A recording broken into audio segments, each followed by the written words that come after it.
ఏపీలో బాలినేని దామచర్ల మధ్య మాటల యుద్ధం తారాస్థాయికి చేరింది. ప్రత్యర్థులపై మాజీ మంత్రి బాలినేని శ్రీనివాసరెడ్డి తీవ్ర స్థాయిలో విరుచుకుపడ్డారు. తాను చేసిన అవినీతి ఆరోపణలకు ఎమ్మెల్యే ఇప్పటి వరకు సమాధానం చెప్పలేదని మండిపడ్డారు. దమ్ముంటే పదవికి రాజీనామా చేసి ఇండిపెండెంట్గా పోటీ చేయాలని, తాను 30,000 ఓట్ల మెజారిటీతో గెలిచి తీరుతానని సవాల్ విసిరారు. మీరందరూ కూడా ఉన్నారు.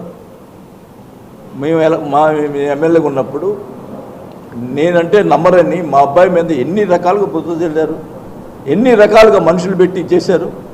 ఏమి ఇప్పుడు చూపించు, ఏం చేశాడో పలాను చూపించు. నువ్వు అధికారంలో ఉన్నావు, పలాను చూపించు. నువ్వు కబ్జా చేసినవి ఎక్కడ ఏం చేసినవి మొత్తం నేను చూపిస్తా. మా అబ్బాయి ఏం చేశాడో చూపించు. నేను ప్రజలు కూడా అడుగుతున్నా, మీరు నమ్మారు అతను మాటలు, అతను కావాలని మా మాటలు చెప్పి నమ్మారు. మేము ఎంత బాధపడ్డామో మాకు తెలుసు. మా ఆస్తులు బాగొట్టుకున్నాం. చూపించండి.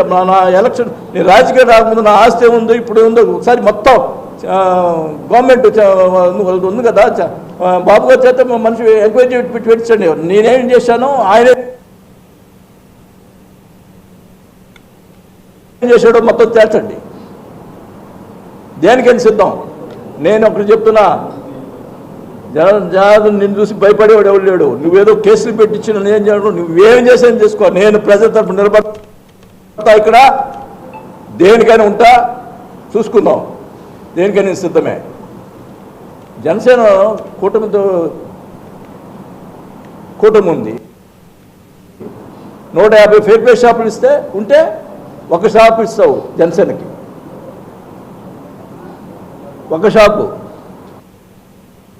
అంటే నీకు వాళ్ళు అణిగిమని ఓట్లు వేసేదానికే నా జనసేన, వేరేదానికి పనికి రాదా? ఒక్క షాప్ ఇస్తావు.